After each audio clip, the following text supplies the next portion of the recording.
Армысыздар, бүгінгі сабағымыздың тақырыбы PHP-де шартты және логикалық операторларды қолданып скрипт құру.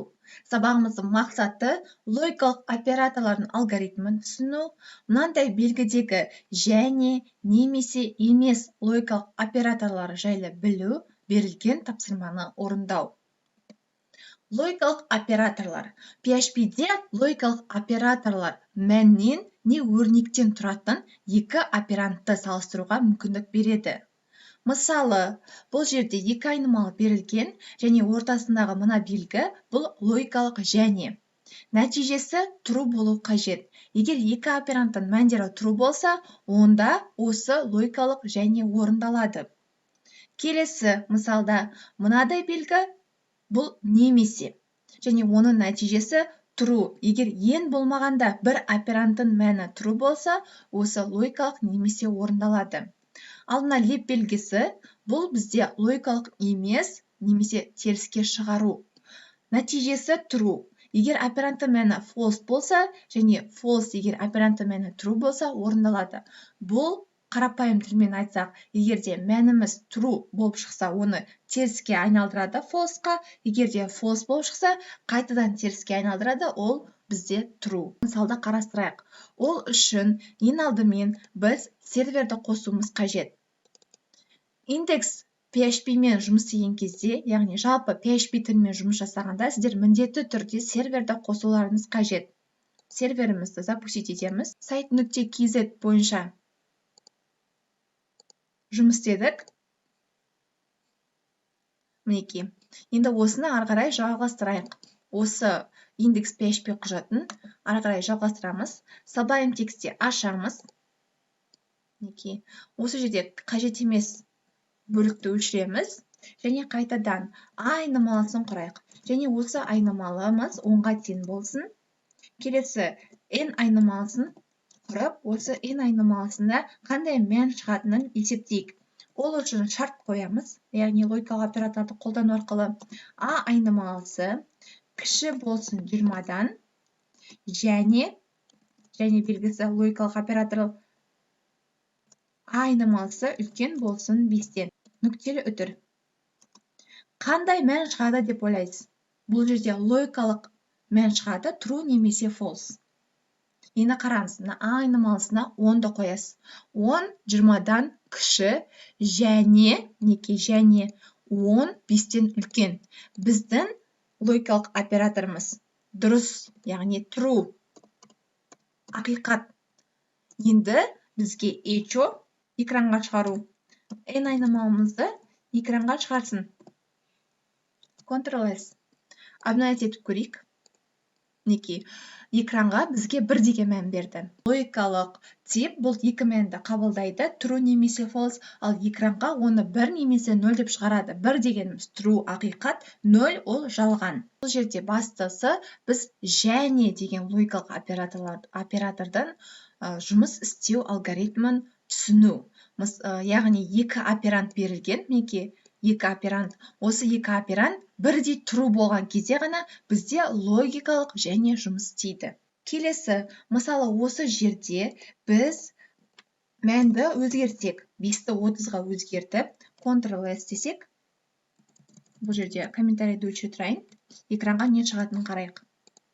Ештеңе шықпады, яғни 0 деген бұл экранға шығарылмайды, 0 деп мына жерде. Егер ақиқат болса 1 шығады, false болса ештеңе шықпайды. Және логикалық оператор осылай жұмыс істейді.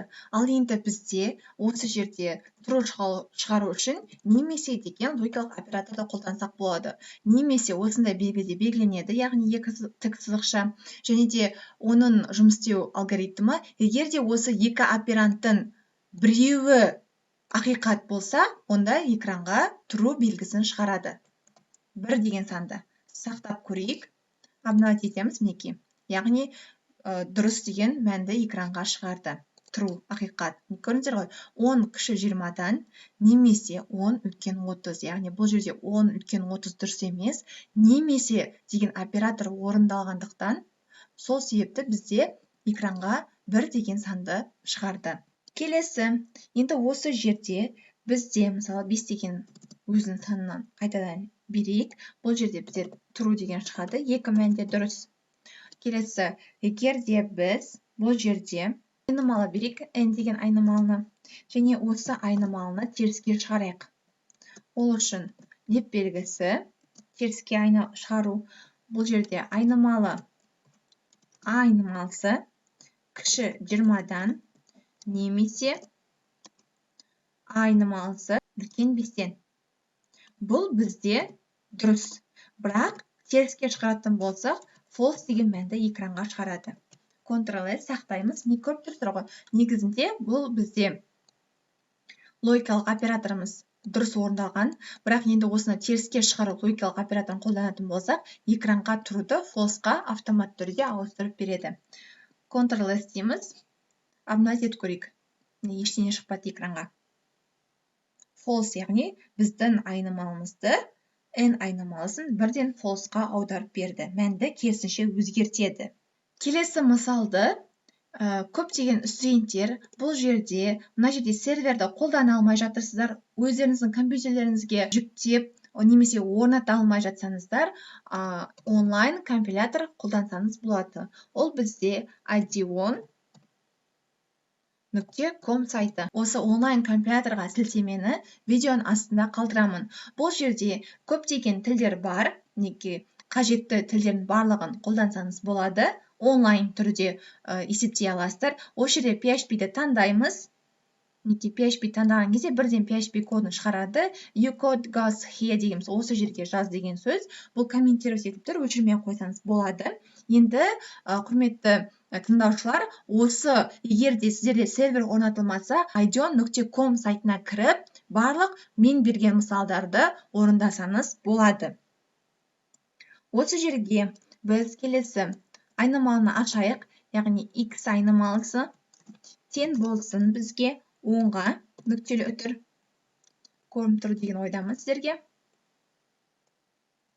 Келесі айнымалымыз y айнымалысы тең болсын 11-ге нүктелі үтір.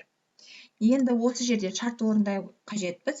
Егер де осы x айнымалысы тең емес болады y айнымалысына, немесе тең емес болады 12-ге, және y айнымалысы тең 5-ге, және x қосылған 5 тең болады бізде 15-ге. Және экранға шығару қажет. Жүйе жақша арқылы.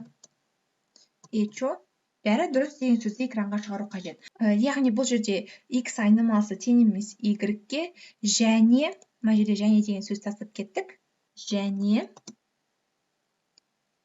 x айнымалысы тең емес 12-ге, және y тең 5-ге, және тағы да x қосылған 5, бұл тең 15-ге. Мына барлық y-тердің орнына мән қоясыздар, 10 және 11-ді қою қажетсіздер.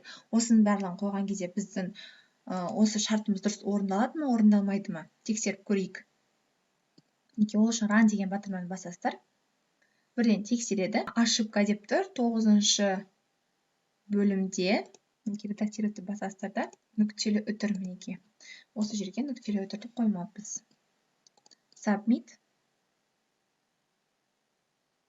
Мне успешно деді. Бірақ экранға ештеңе шықпады.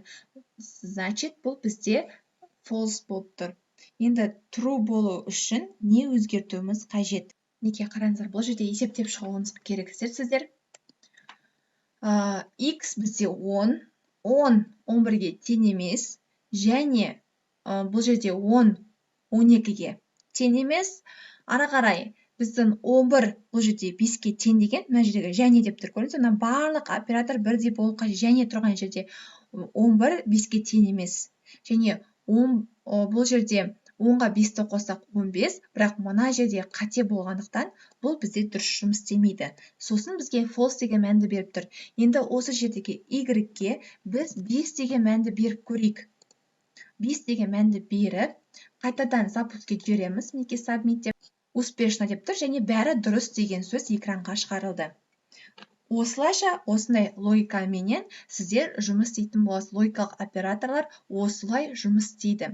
Егер де тағы да қайталап айтамын, Open Server сіздерде орнатылмай жатса, мінекей ideon.com деген сайтты қолданасыздар, осы жерде жұмыс істейсіздер. Үй тапсырмасы ретінде мына кодтарды жазып орындауларыңыз қажет, яғни экранға не шығатынын көресіздер. Бірінші тапсырманы орындайсыздар, екінші, үшінші тапсырмаларды, яғни осы видеоны паузаға қойып, осындағы берілген мына кодтарды тересіздер. Мен бағана айтып өткен Sublime Textте сервер арқылы немесе ideon.com сайтына кіру арқылы осы мәндерді орындайсыздар. Бұл жерде сіздерге 6 тапсырма берілген. 6 тапсырманы орындап, скриншотын түсіріп, модул платформасына немесе комментарий астына қалдырыңыздар. Осымен бүгінгі сабағымыз аяқталды. Сау болыңыздар.